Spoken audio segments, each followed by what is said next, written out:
మహాదేవుడును మన రక్షకుడైనటువంటి యేసుక్రీస్తు నామములో మీ అందరికీ వందనాలు తెలియజేస్తున్నాను.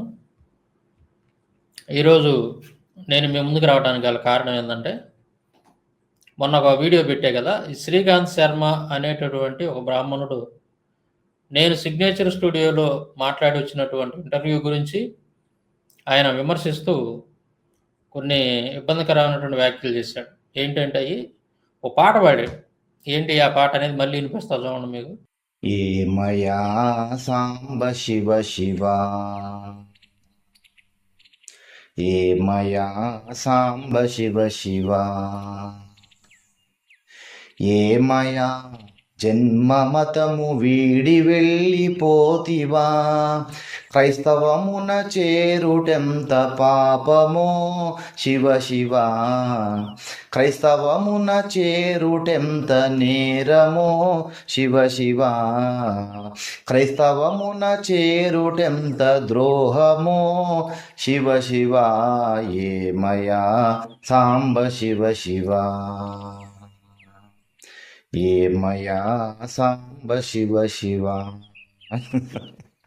అది అంటే క్రైస్తవంలోకి వెళ్ళటం అంట, ద్రోహం అంట, పాపం అంట, నేరం అంట, ఏదో ఆయన ఇష్టం వచ్చినట్టు పాపం మాట్లాడాడు. అంతేకాకుండా ఇంకా నేను మాట్లాడినటువంటి విషయాలు విష్ణువు గురించి, అలాగే బ్రహ్మ గురించి, అవన్నీ కూడా ఏదన్నా సందేహం వస్తే, డౌట్ వస్తేనంట మనం గురువుల దగ్గరికి వెళ్ళి నేర్చుకోవాలంట. సరే, గురువుల దగ్గరికి వెళ్ళి నేర్చుకోవాలన్నా, ఆ గురువులు ఏం చెప్తారు, అది ఎంతవరకు కరెక్ట్ అనేది నేను నెక్స్ట్ వీడియోలో, అంటే పార్ట్ 3లో నేను దాని గురించి మాట్లాడతాను, దీని తర్వాత వీడియోలో. ఇప్పుడు మనం ఏం చేద్దామంటే, ఈయన ఇంకొన్ని వ్యాఖ్యలు చేశాడు చూడండి, శ్రీకాంత్ శర్మ గారు. చూశారు కదా మిత్రులారా, ఆయన సాంబ శివరావు గారు ఒకప్పుడు అపార శివభక్తుడు.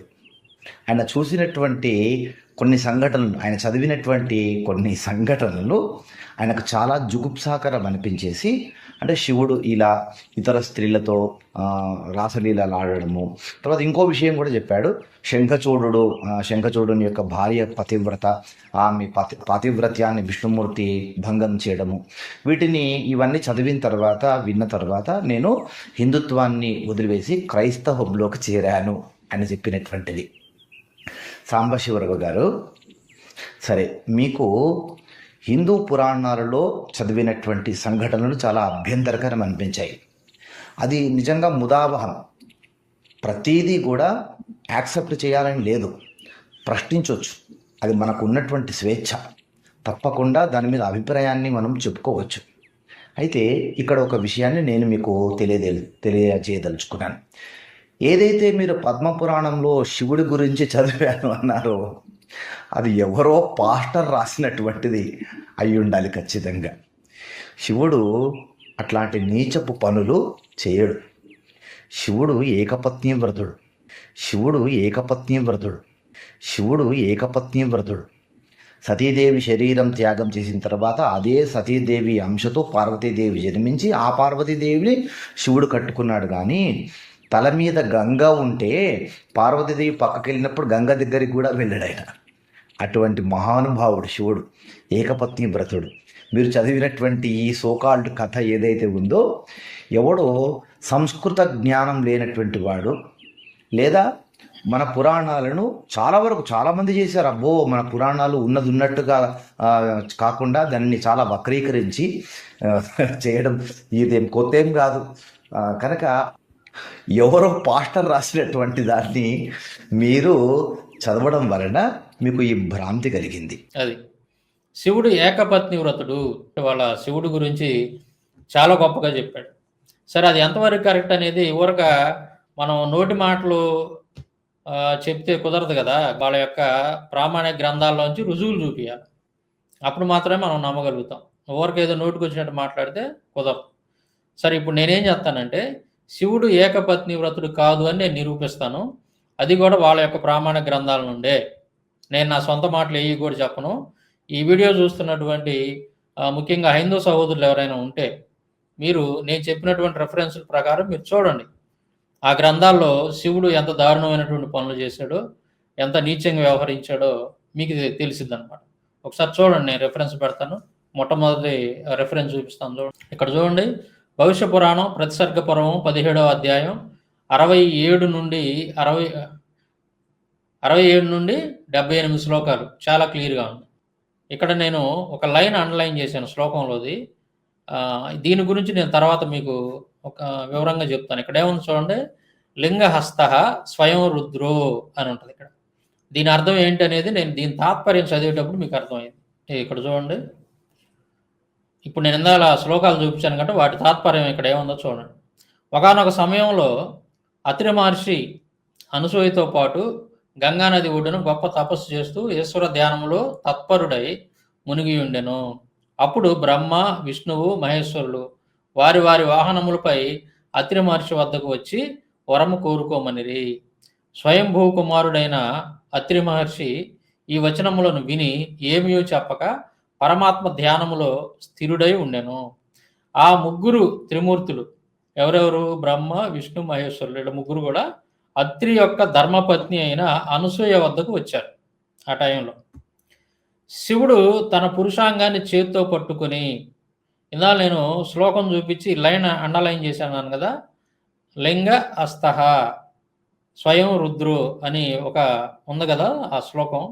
దాని యొక్క అర్థం ఏందనేది చూడండి. ఇక్కడ శివుడు తన పురుషాంగాన్ని చేతితో పట్టుకొని, తర్వాత విష్ణువు కామ కోరికలతో రగిలిపోతూ, బ్రహ్మ కూడా అదేవిధంగా కామమోహితుడై అనసూయ వద్దకు వచ్చారు. వీళ్ళ ముగ్గురు ఎలా వచ్చారో చూడండి. అనసూయ వద్దకి శివుడేమో తన పురుషాంగాన్ని, తన లింగాన్ని చేతితో పట్టుకొని, విష్ణువు కామ కోరికలతో రగిలిపోతూ, బ్రహ్మ కూడా అదేవిధంగా కామమోహితుడై అనసూయ వద్దకు వచ్చారు. తర్వాత చూడండి, బ్రహ్మ ఏమంటున్నాడు చూడండి అనసూయతోటి, నీవు మాతో రతి జరిపి మా కోరిక తీర్చుము, లేనిచో మేము ఆత్మహత్య చేసుకునేదము అనెను. త్రిమూర్తులు పలికిన అపవిత్రమైన మాటలు విని సతీ అనసూయ భయంతో వణికిపోతూ మౌనంగా ఉండెను.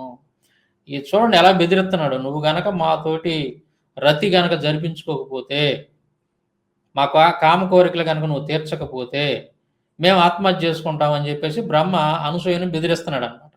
తర్వాత మాయామోహితులైన బ్రహ్మ, విష్ణువు, శివుడు ఆమెను బలత్కరించబూనిరి. అది ఇక వీళ్ళ ముగ్గురు కలిసి ఆమెని బలత్కరించడానికి ప్రయత్నం చేస్తున్నారు. ఆమెని మానభంగం రేప్ చేయడానికి ప్రయత్నిస్తున్నారు. అప్పుడు అనసూయాదేవి కోపంతో ఆ త్రిమూర్తులను, మీరు ముగ్గురు నా పుత్రుల కండి అని శాపం ఇచ్చాను. అది ఇక ఆవిడ మీదకి వచ్చేస్తా ఉన్నారు ఆవిడని బలవంతం చేయడానికి. అప్పుడు ఆవిడ వెంటనే శాపం పెట్టింది. ఈ అనసూయాదేవి మహాపతివ్రత అనమాట. ఆవిడ శాపం పెట్టింది, మీరు ముగ్గురు కూడా నా పుత్రులు కావాలను, మీరు ముగ్గురు కూడా నా పుత్రులు కండి అని చెప్పేసి శాపం పెట్టింది. మహాదేవుని లింగమును, బ్రహ్మ పెద్ద తలను, విష్ణు యొక్క పాదములను మాత్రమే జనులు పూజింతురు. ఓ త్రిమూర్తులారా, ఇదే మీకు తగిన శిక్ష అనేను. చూసారా ఎలా శాపం పెట్టి శిక్షించింది? ఎలాగా?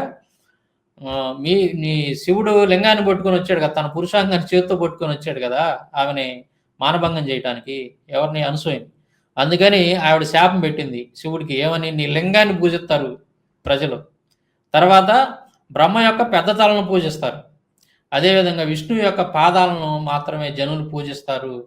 ఓ త్రిమూర్తులారా, ఇదే మీకు తగిన శిక్ష నేను అలా శాపం పెట్టి. తర్వాత త్రిమూర్తులు ఇట్టి కఠిన వచనములను విని అనసూయాదేవికి నమస్కరించి వినమ్రులై వేదమునందలి రుచముల ద్వారా స్తుతించి ప్రసన్నురాలిని చేసుకొనిరి. మీరు నా పుత్రులగుదురుగాక, అప్పుడే నా శాపము తొలగిపోవునని చెప్పాను. అట్లు చెప్పగా బ్రహ్మ చంద్రునిగా, విష్ణువు దత్తాత్రేయునిగా, రుద్రుడు దుర్వాసునిగా అవతరించిరి. శ్రీకాంత్ శర్మ గారు చూసారా? ఎప్పుడైనా చదివారా మీరు ఇది? భవిష్య పురాణంలో ఉన్నటువంటి స్టోరీ మీరు ఎప్పుడైనా చదివారా?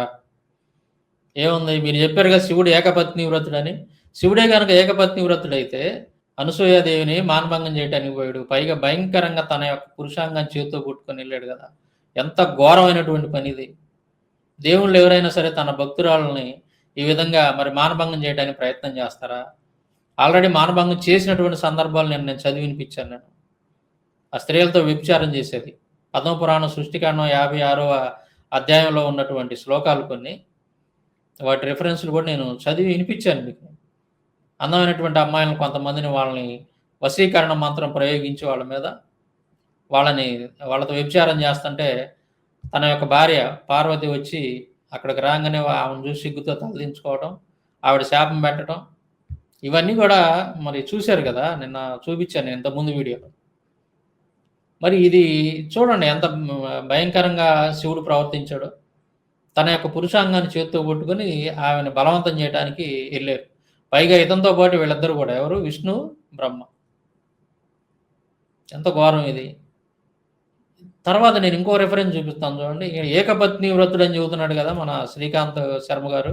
శర్మ గారు ఏకపత్ని వ్రతుడు ఈ విధంగా బిహేవ్ చేస్తారా? ఈ విధంగా ఆడవాళ్ళని మానభంగాలు చేయడానికి వెళ్తుంటారా? ప్రయత్నం చేస్తుంటారా? చూడండి నేను ఇంకొక మీకు మైండ్ పోయేటటువంటి రిఫరెన్స్ ఒకటి చూపిస్తాను. ఇక్కడ చూడండి. బ్రహ్మాండ పురాణం ఉత్తరార్ధం 10వ అధ్యాయం 71 నుండి 77 శ్లోకాలు. నేను శ్లోకాలు కూడా చాలా క్లియర్‌గా ఇస్తున్నాను. మీ ముందు పెడుతున్నాను. శ్లోకాలను చాలా స్పష్టంగా మీ ముందు పెడుతున్నాను. ఎందుకంటే ఎవరికైనా డౌట్ వచ్చిందంటే నేను చెప్పినటువంటి ఈ పురాణంలో ఈ రిఫరెన్స్ ప్రకారం ఈ శ్లోకాలు లేదా ఈ విషయాలు ఉన్నాయా లేదా అని ప్రతి ఒక్కళ్ళు అబ్జర్వ్ చేయాలి. హైందవ సహోదరులు ముఖ్యంగా. మీకు మీ వాళ్ళు చెప్పట్లేదు, ఈ విషయాలన్నీ కూడా దాచిపెడుతున్నారు. దయచేసి గమనించండి. తెలియనటువంటి వాళ్ళు తెలుసుకోవాలి. అలాగే శ్రీకాంత్ శర్మ గారు మీరు కూడా ఇవి మరి మీకు తెలుసో లేదో నాకు తెలియదు కానీ ఒకసారి మీరు గమనించాలి. ఈ శ్లోకాలన్నీ కూడా మీరు చదవాలా. చదివి వీటి అర్థమైందో కూడా మీరు మళ్ళీ నాకు వీడియో పెట్టి చెప్పాలి. ఇవన్నీ కూడా ఏ విధంగా శివుడు ఏకపత్ని వ్రతుడో మరి ఇప్పుడు నేను ఒక రెఫరెన్స్ చూపిస్తున్నాను చూడండి. ఇదిగో తాత్పర్యం చదువుతున్నాను. ఈ శ్లోకాల యొక్క తాత్పర్యం. ఆమె సర్వాభరణములను అలంకరించుకున్నది. ప్రస్తుతము కందుక క్రీడ అంటే కందు క్రీడ అంటే బంతి ఆట, బంతితోటి ఆట ఆడుకోవటం అన్నమాట. బంతి ఆటలో నిమగ్నమై ఉన్నది. ఆ ఆటచి ఆభరణములన్నీ కదులుచున్నవి.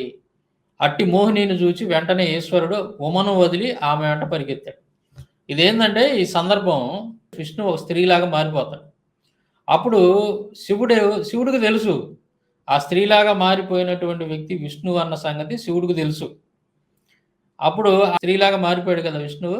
ఆమె యొక్క అందానికి అసలు మోహితుడు కామం కోరికలు రగిలిపోతా ఉండే అతనికి. ఈ శివుడు ఏ విధంగా బిహేవ్ చేస్తున్నాడో చూడండి. అట్టి మోహినిని చూసిన వెంటనే ఈశ్వరుడు ఉమను వదిలి, ఉమను అంటే అతను ఆయన యొక్క భార్య పార్వతినే ఆయన వదిలిపెట్టి ఈ మోహిని వెంట పరిగెత్తాడంట. మరి అసలు ఏకపత్ని వ్రతుడు తన భార్యను తప్ప వేరే ఒక స్త్రీ వైపు కన్నెత్తి కూడా చూడలేదు అన్నట్టుగా చెప్పుకొచ్చాడు కదా శ్రీకాంత్ శర్మ గారు మరి ఏంటి ఇది? ఆవిడని వదిలిపెట్టి పరిగెత్తాడు అన్నది స్పష్టంగా. ఉమను వదిలిపెట్టి అంటే ఈశ్వరుడు శివుడు తన భార్యను వదిలిపెట్టి మోహిని వెంట పరిగెత్తాడంట. స్త్రీ రూపంలో ఉన్నటువంటి విష్ణు వెంట పరిగెత్తాడంట. చూడండి.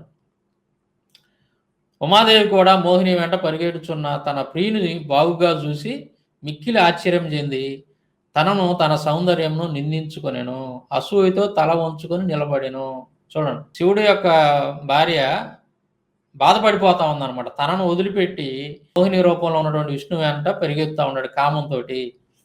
నన్ను వదిలిపెట్టి వెళ్ళిపోతున్నాడు అనే ఆశ్చర్యంతో తన సౌందర్యం నిందించుకుందంట. అంటే తనకంటే కూడా ఎక్కువ అందంగా ఉందంట మోహిని. అసూయతో తల వంచుకొని నిలబడిను. అసూయతోటి పాపం సిగ్గుపడి తలతో ఉంచుకొని నిలబడినట్టుగా మనకి ఇక్కడ స్పష్టంగా కనపడతాం. చిట్ట చివరకు శివుడు ఆ మోహినిని మాటి మాటికి కౌగిలించుకొనెను. ఆ మోహినిని పట్టుకొని అదే పనిగా కౌగిలించుకుంటున్నాడు. మీరు గుర్తుపెట్టుకోవాలి, ఎవరు ఈ మోహిని అంటే విష్ణువే. విష్ణువు స్త్రీ రూపంలో మారిపోయాడు. ఆ సంగతి శివుడికి కూడా తెలుసు. అయినప్పటికి కూడా ఆ అందానికి లొంగిపోయి మాటి మాటికి కౌగిలించుకున్నాడు. మోహిని కూడా దూరంగా విదిలించుకొని పరిగెత్తుచుండెను. కామంతో ఉన్న శివుడు ఆమెను మరలా పట్టుకొని అతివేగముగా ఆమె యందు వీర్యస్ఖలనం చేసెను. శ్రీకాంత్ శర్మ గారు మీరు చెప్పాల సమాధానం. ఏకపత్ని వ్రతుడు అంటున్నారు కదా, ఇక్కడ ఏకపత్ని వ్రతుడైతే ఇలా ఎందుకు చేస్తాడు చెప్పండి? మోహిని యందు కూడా ఆయన వీర్యస్ఖలనం చేశాడంట. కామంతో ఉన్న శివుడు ఆమెను మరలా పట్టుకొని అతివేగముగా ఆమె యందు వీర్యస్ఖలనం చేసెను. చూడండి. దాని నుండి మహాబలుడు దేవుడైనటువంటి మహాశాస్త్ర ఆవిర్భవించను. అప్పుడు ఈ మోహిని నుంచి ఈ మహాశాస్త్ర అనేటువంటి కొడుకు పుట్టాడంట వాళ్ళకి. ఆమె యందు వీర్యస్ఖలనం చేశాడని చాలా స్పష్టంగా శివుడు గురించి రాసి ఉంటే మరి ఏకపత్ని వ్రతుడు అని చెప్పేసి మన శ్రీకాంత్ శర్మ గారు చెబుతా ఉన్నాడు. నేను రెఫరెన్స్ కూడా చెప్పాను, దాని ప్రకారం మీరు చూసుకోండి. ఇక్కడ శివుడి యొక్క భార్య సిగ్గుతోటి తలదించుకుందంట. మిక్కిలి ఆశ్చర్యం పొందింది. తన సౌందర్యమును నిందించుకుందంట. తన అందాన్ని నిందించుకొని అసూయతోటి తల ఉంచుకొని నిలబడింది. తర్వాత ఆవిడ సిగ్గుతో తలదించుకుని అనే మాట ఎక్కడ ఉంటుందంటే భాగవతంలో కూడా ఈ ప్రస్తావన ఉంటుంది చూడండి. ఇదిగో ఈ చిత్రం ఏంటిది అంటే శివుడు మోహిని వెంట పరిగెడుతున్నటువంటి చిత్రం గీసినటువంటిది ఇది వేరే వాళ్ళు. తర్వాత ఇదిగో చూడండి, ఇది వచ్చేసి ఇదిగో శ్లోకాలు కూడా నేను స్క్రీన్ మీద పెడతాను చూడండి. భాగవతం 8వ స్కందము 12వ అధ్యాయము 25 నుండి 34 శ్లోకాలు చాలా క్లియర్గా. భాగవతం 8వ స్కందము 12వ అధ్యాయము 25 నుండి 34 శ్లోకాలు. ఇదిగో శ్లోకాలు క్లియర్గా పెట్టాను చూడండి. మీరు, నేనేం అబద్ధం చెప్పట్లేదు, మీ గ్రంథాల్లో ఉన్నాయే చూపిస్తున్నాను. మీరు కూడా డౌట్ ఉన్నటువంటి వాళ్ళు ఒకసారి పరిశీలించండి.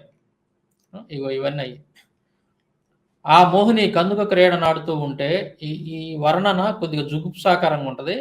నేను దీన్ని వదిలిపెట్టి దాని కింద చదువుతున్నాను. శ్రీకాంత్ శర్మ గారు, ఈ చాలా భయంకరంగా ఉంటాయి అన్నమాట. ఇవన్నీ వర్ణన, మోహిని యొక్క వర్ణన అనేది నేను చదవటానికి కూడా సిగ్గుగా ఉంది, అందువల్ల నేను చదవట్లేదు. చూడండి, అందువల్ల అతని వివేకం నశించింది.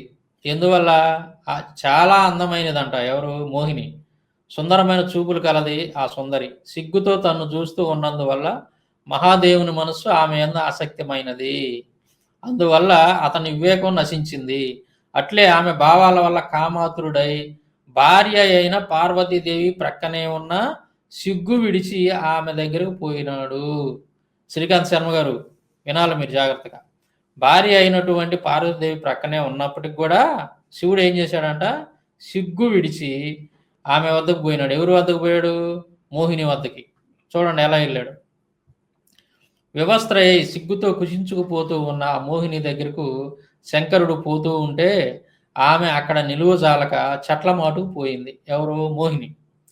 శంకరుడు కామవశుడై తన ఇంద్రియాలు చలించిపోయినందువల్ల ఆడ ఏనుగు వెంట పడ్డ మగ ఏనుగు వలె ఆమె వెంట పడినాడు. అది ఎలా వర్ణించారు చూడండి. ఆడ ఏనుగు వెంట కనుక మగ ఏనుగు పడితే ఎలాగైతే పోతా ఉంటుందో కామంతో, అది ఎగ్జాంపుల్గా ఇక్కడ వర్ణించాడు. అతడు వేగంగా ఆ మోహిని దగ్గరకు పోయి ఆమె వెంట్రుకలన్నీ పట్టుకొని తన దగ్గరకు లాక్కొని బలవంతంగా కౌగిలించుకున్నాడు. ఎవరు? శివుడు మోహిని దగ్గరకు పరిగెత్తుకుంటూ పోయి వెంట్రుకలను పట్టుకొని తన దగ్గరకు లాక్కొని బలవంతంగా కౌగిలించుకున్నాడు. మగ ఏనుగు ఆడ ఏనుగును పెనవేసుకున్నట్లు మహాదేవుడు ఆ మోహిని పెనవేసుకున్నందువల్ల ఆమె తలను అటు ఇటు తిప్పుతూ ఉంటే ఆమె తల వెంట్రుకలన్నీ చెదిరిపోసాగాయి. దేవతామయ వంటి ఆ మోహిని మహాదేవుని కౌగిలి నుండి ఏదో విధంగా తప్పించుకొని పరిగెత్తసాగింది. తన శత్రువైన మన్మధునిచే జయింపబడి మోహిని రూపంతో అద్భుతమైన లీలను ఆచరించే శ్రీమన్నారాయణుడు పరిగెత్తుతూ ఉంటే మహాదేవుడు ఆమె వెంటపడ్డాడు. ఇక్కడ చూడండి, శ్రీమన్నారాయణ అంటే ఏంది? విష్ణువే ఈ రూపంలో ఉంది. ఆ సంగతి శివుడికి కూడా తెలుసు. పుష్పవతి అయిన ఆడ ఏనుగు వెంట మదించిన మహాగజం పడ్డట్టు మోహిని వెంట పరిగెత్తుచున్న మహాదేవునికి వెంటనే రేతస్కలనమైనది. ఇందాల బ్రహ్మాండ పురాణంలో చదివాం మనం. ఇది భాగవతం 8వ స్కందంలో కూడా ఈ విధంగా రాసి ఉంది. చూడండి, మోహిని వెంట పరిగెడుచున్న మహాదేవునికి వెంటనే రేతస్కలనమైనది. మహాత్ముడైన శంకరుని వీర్యము భూమిపై ఎక్కడెక్కడ జారిపడిపోయిందో అక్కడ వెండి బంగారు గనులు ఏర్పడ్డాయి. ఆ మోహిని వెంట మహాదేవుడు నదులు, సరస్సులు, పర్వతాలు, అడవులు, తోటలు, తపస్సు చేసుకునే మహర్షుల ఆశ్రమాలు మొదలైన స్థలాలు ఎన్నో తిరిగాడు. ఎంత ప్రయాసపడి తిరిగాడో పాపం చూడండి. అది శివుడే కోరుకుంటాడు అనమాట విష్ణువుని. నువ్వేదో రూపం ధరించావంట కదా, మోహిని రూపం, ఒకసారి నాకు చూపి, ఆ రూపాన్ని మళ్ళీ ఒకసారి నాకు చూపి అని చెప్పి అడుగుతాడు. ఇదిగో ఇక్కడ. అదేవిధంగా నీవు ధరించిన స్త్రీ రూపాన్ని ఒక మారు దర్శించుకోవాలనే కుతూహలంతో ఉన్నాను. నారాయణ, నీవు ఆ రూపం చేత రాక్షసులందరినీ సమ్మోహితులను చేసి దేవతలకు అమృతాన్ని పంచిపెట్టావు కదా, అట్టి నీ దివ్య సుందర విగ్రహాన్ని దర్శించుకొనుటకు మేమంతా కుతూహలంతో వచ్చి ఉన్నాము అన్నాడు. అది శివుడు శ్రీమన్నారాయణ ప్రార్థించాడంట నీ రూపాన్ని చూపిమని. అప్పుడు ఆ విష్ణువు మరి మోహిని రూపాన్ని ధరించడం, ఆ స్త్రీ యొక్క అందానికి ఇతను ముగ్ధుడైపోవటం శివుడు. అలాగే పరిగెత్తుకుంటూ పోయాడు. ఇక భార్యను, పక్కన ఉన్నటువంటి భార్యను కూడా వదిలేసి వెళ్ళినట్టుగా మనకి ఇక్కడ స్పష్టంగా కనపడతాం. శ్రీకాంత్ శర్మ గారు, ఇప్పుడు చెప్పండి, మీరు ఏకపత్ని వ్రతుడు శివుడు అన్నారు కదా మీరు, మరి ఏకపత్ని వ్రతుడైతే ఈ విధంగా చేస్తాడా ఎవరైనా? పరాయి స్త్రీలు వెంట ఈ రకంగా మరి దారుణంగా అక్కడ రాశారుగా చాలా స్పష్టంగా. ఆడ ఏనుగు వెంట మగ ఏనుగు గనక పరిగెత్తినట్టుగా పరిగెత్తాడు శివుడు మోహిని వెంట. ఆమె యందు వీర్యస్ఖలనం చేశాడు, మహాశాస్త్ర అనేటువంటి కొడుకు పుట్టాడని చెప్పి చాలా స్పష్టంగా రాసింది కదా బ్రహ్మాండ పురాణంలో. అలాగే భాగవతంలో కూడా అట్లాగే ప్రవర్తించినట్టుగా ఆమెతోటి ఆ మోహిని వెంట చెట్లంట గుట్టలంట పరిగెత్తినట్టుగా ఆమె కోసం, మోహిని కోసం చాలా స్పష్టంగా రాసుకున్నారు కదా మీరు. శివుడు ఏకపత్ని వ్రతుడిగా లేడే.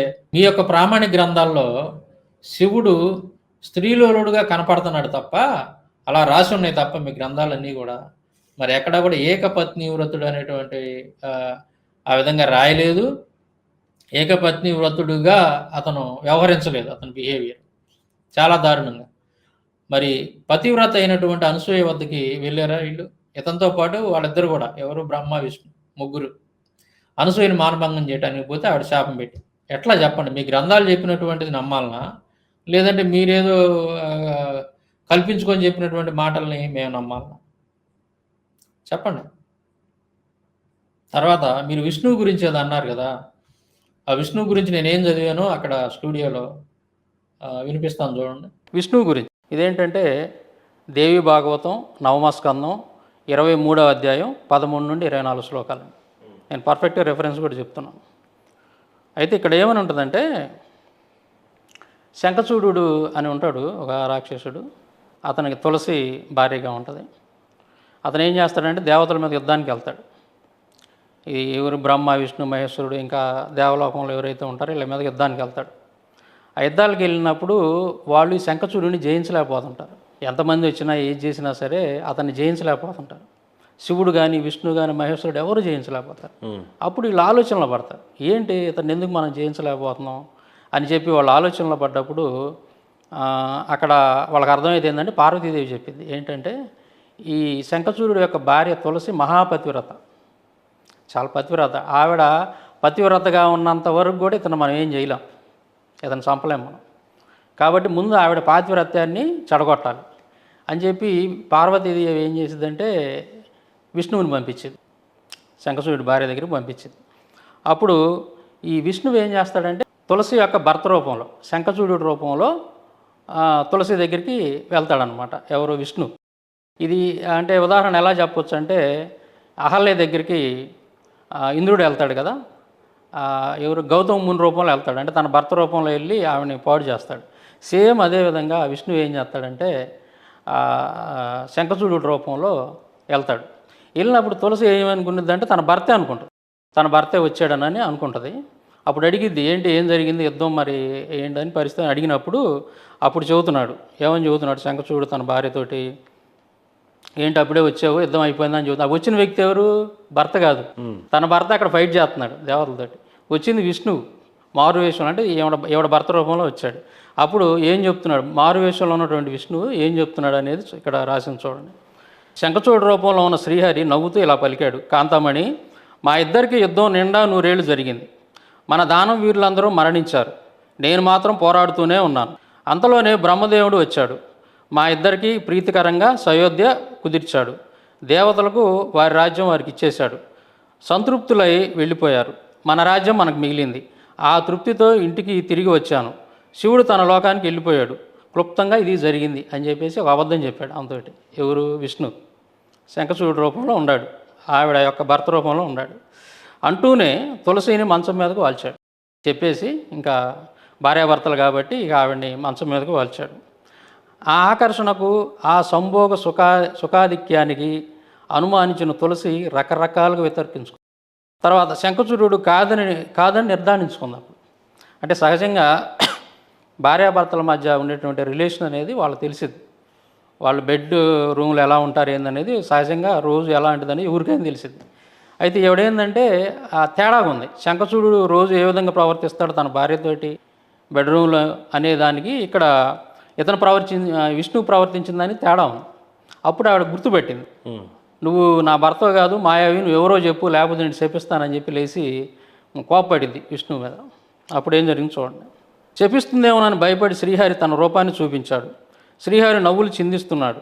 పీతాంబరం గాలికి రెపరెపలాడుతోంది. శ్రీహరిని చూడగానే తులసీదేవి క్షణకాలం మూర్ఛిల్లింది, వెంటనే తేరుకుంది. అప్పుడు విష్ణువు తన అసలు రూపాన్ని చూపించాడు. అప్పుడు ఈవిడ మూర్ఛ వచ్చిందని చెప్పి పడిపోయిందని చెప్పి రాసింది ఇక్కడ. అప్పుడు లేచి ఏమంటుందంటే, జగన్నాథ, నీకు దయలేదు, నీవు ఒక బండరాయివి, మోసగించి నన్ను నా శీలాన్ని దోచుకున్నావు, నా పాతివ్రత్యాన్ని ధ్వంసం చేశావు, నా భర్తను చంపావు, ఇంతటి దయలేని వాడివి ఎలా అయ్యావు నువ్వు? ఈ ఘోరానికి నిన్ను శపించవలసిందే. ఇక నుంచి నువ్వు పాషాణ రూపుడు అయిపోతావు. నువ్వు సత్పురుషుడు అని, కృపానిధి అని పొగిడే వాళ్ళంతా ఒట్టి అమాయకులు, భ్రాంతి చిత్తులు. నీది గుండె కాదు, బండరాయి. ఏ అపరాధము చేయని నీ భక్తుడిని పరుల కోసం అని పొట్టను పెట్టుకోవడానికి నీకు మనసు ఎలా ఒప్పింది అని ప్రశ్నించి విష్ణువుని శపించి ఆవిడ దేహత్యాగం చేసింది. ఇలాంటి స్టోరీలు చాలా ఉన్నాయి. నేను జస్ట్ ఇప్పుడు మీకు ఇదంతా చదవలేను, చదవమని చదువుతా, ఇంకా 30 పేజీలు ఉన్నాయి నా దగ్గర. సో ఇట్లాంటి అటు ఇందాక నేను చెప్పింది శివుడి గురించి, ఇది విష్ణువు గురించి, బ్రహ్మ గురించి కూడా ఇంకొన్నది, అది కూడా చదువుతాను. అంటే ఇక్కడ విష్ణువు చేసిన పని అది ఏమాత్రం కూడా మనం అది హర్షించలేం కదా. ఒక స్త్రీని మోసం చేసి ఆవిడ మానాన్ని దోచుకోవటం అనేది. ఎప్పుడైనా ఎవరినైనా అడిగారా ఈ రిఫరెన్సెస్ ఇలా ఎందుకు రాయబడ్డాయి అని? మీకు ఏమైనా సమాధానం అన్వేషించారా అప్పుడు? నేను అడగటానికి ఎవరున్నారు? ఎవరిని అడగాలి మనం? ఇంకా ఎవరు దీనివల్ల ఎవరున్నారు అడగటానికి? పోనీ ఇప్పుడు అడుగుతారా? అడుగుతా, ఖచ్చితంగా అడుగుతా. లేదు, ఇంతకుముందు ఇప్పుడు నాతో ఫోన్లో చాలామంది మాట్లాడతారు. కొంతమంది పండితులు కూడా, పూజారులు కూడా నాతో మంచిగా బాగా మాట్లాడతారు. కాకపోతే మన దేవుళ్ళ గురించి అలా అనొద్దు, మీరేం వీడియోల్లో కొంచెం ఎక్కువగా వాళ్ళ గురించి హార్ష్గా మాట్లాడొద్దు అని చెప్తాను, ఫ్రెండ్లీగా నాతో ఉంటారు. వాళ్ళందరితో నేను ఇవన్నీ డిస్కస్ చేశాను. అది విష్ణువు గురించి నేను చదివినటువంటి విషయం. అది టోటల్గా నేను ఏం చెప్పానంటే ఆ ఇంటర్వ్యూలో నా ఉద్దేశం ఏంటంటే, ఇప్పుడు దేవుడుగా మనం పూజించేటటువంటి వాళ్ళు ఎంతో పరిశుద్ధంగా ఉండాలి. అంటే పాపం లేనటువంటి వాడు అయి ఉండాలా. ఇప్పుడు కొంతమంది మనుషులు చేసేటటువంటి పాపాలు ఉన్నాయి కదా, ఘోరమైనటువంటి పాపాలు, ఈ మానభంగాలు కానివ్వండి, దుర్మార్గమైనటువంటి పనులు కానివ్వండి, వీటన్నిటిని మించి మీరు దేవుళ్ళు అని పిలువబడేటువంటి వాళ్ళు చేసినటువంటి సందర్భాలు మనకు కనపడతా ఉన్నాయి గ్రంథాలు. ఏ విధంగా మరి ఇలాంటి పాపం చేసేటటువంటి వాడు దేవుడు ఎలా అవుతాడు? ఈ దుర్మార్గమైనటువంటి పనులు చేసేవాడు దేవుడు ఎలా అవుతాడు? దేవుడు అంటే మంచి పనులు చేసేవాడు, పరిశుద్ధుడై ఉండాలి కదా, పాపం చేయకూడదు కదా. మనిషి అనేటువంటి వాడు ప్రతి ఒక్కడు కూడా పాపేనని చెప్పేసి అటు బైబిలే కాదు, మీ యొక్క హిందూ మత గ్రంథాల్లో కూడా రాశాను. పాపం చేసినటువంటి వాళ్ళు మనుషులు, దేవతలు, దేవుళ్ళు కూడా పాపులు అని చెప్పి మీ గ్రంథాలు రాశాను. మరి అలాంటప్పుడు ఒక పాపిని రక్షించాలి అని అంటే పరిశుద్ధుడు కావాలి. ఒక గుడ్డివాడు మరో గుడ్డివాడికి దారి చూపించలేడు కదా. అలా దారి చూపించేటట్టయితే ఇద్దరు కలిసి గుంటలో పడతారు. అది వాస్తవమే, చాలా స్పష్టంగా రాసింది బైబిల్. సో ఇంగిత జ్ఞానంతో కనుక మనం ఆలోచిస్తే, కామన్ సెన్స్ తోటి కొంచెం ఆలోచిస్తే మనం అసలు దేవుడు అంటే ఎవరు, దేవుడి లక్షణాలు ఏంటి అనేది మన స్పష్టత అనేది వచ్చింది. నేను ఆ విధంగా ఆలోచించి మీ గ్రంథాల్లో రాసినటువంటి విషయాలనే నేను చదివి, అరే దేవుడు అంటే ఇలా ఉండకూడదు, ఇలాంటి దుర్మార్గమైన పనులు ఎందుకు చేస్తాడు దేవుడు అంటే, సంథింగ్ ఈజ్ రాంగ్ అని చెప్పేసి నేను ఆలోచించుకొని, వీళ్ళు దేవుళ్ళు కాదు అసలు, వీటికి ఒక ఎటువంటి రుజువులు లేవు, ప్రమాణాలు లేవు, ఆధారాలు లేవు, ఒక ఆర్కియాలజీ ఎవిడెన్స్ లేవు, హిస్టారికల్ ఎవిడెన్స్ లేవు, ఏమీ లేవు. ఇది నిజమని నమ్మాలి అని అంటే ఒక చిన్న ఎవిడెన్స్ కూడా లేదు. ఇంకా రకరకాలుగా, ఇంకా ఇది ఒక్కటే కాదు, ఇంకా ఆ గ్రంథాలు కానీ మతానికి సంబంధించినటువంటి ఆ ఎవిడెన్స్ ఏమైనా ఉన్నాయా అని చెప్పి మొత్తం నేను పరిశీలన చేసి, కొంతకాలం పాటు దాని మీద పరిశీలన చేసి, పరిశోధన చేసి, అప్పుడు నేను ఇది కరెక్ట్ కాదని తెలుసుకోవడం జరిగింది, మీ మతం అనేది. సో నేను అప్పుడు మాత్రం అన్నీ తెలుసుకొని సత్య మార్గంలోకి వచ్చాను. నాలో పాపం ఉన్నదాన్ని మీలో ఎవడు స్థాపించగలడు అని సవాల్ చేసినటువంటి వాడు నిజమైన దేవుడిగా మనం గుర్తిస్తాం. నాకు కనపడినటువంటి వచనం, నాలో పాపం ఉన్నదాన్ని మీలో ఎవడు స్థాపించగలడు. మరి పరిశుద్ధుడు యేసుక్రీస్తు స్పష్టంగా చెప్తున్నాడు, నేను పరిశుద్ధుడిని, నాలో పాపం ఉన్నదాన్ని మీలో ఎవడైనా సరే నిరూపించగలరా రండి అని ఆనాటి సమాజానికి సవాల్ విసిరాడు యేసుక్రీస్తు. ఎవడు ముందుకొచ్చి ఇదిగో నువ్వు నీలో పలానా పాపం ఉంది, నువ్వు పాపం చేసావు అని చెప్పేసి ఎవరో కూడా వచ్చి ముందుకొచ్చి ఆయన చెప్పలేకపోయారు. ఎందుకు? ఆయన పరిశుద్ధుడు కాబట్టి. ఒక స్త్రీని మోహపు చూపు చూస్తేనే అప్పుడే తన హృదయం వ్యభిచరించిన వాడుగును అని చెప్పి చాలా స్పష్టంగా చెప్తాడు యేసుక్రీస్తు. అంటే ఏంది, నువ్వు ఏదో ఆ స్త్రీని పట్టుకొని శారీరకంగా నువ్వేదో చేస్తేనే కాదు పాపం, బలవంతం చేస్తేనో మానభంగం చేస్తేనో మాత్రమే కాదు, అది పాపమే. కానీ అంత మాత్రమే కాదు, నువ్వు చూసేటటువంటి చూపు కూడా పవిత్రంగా ఉండాలి.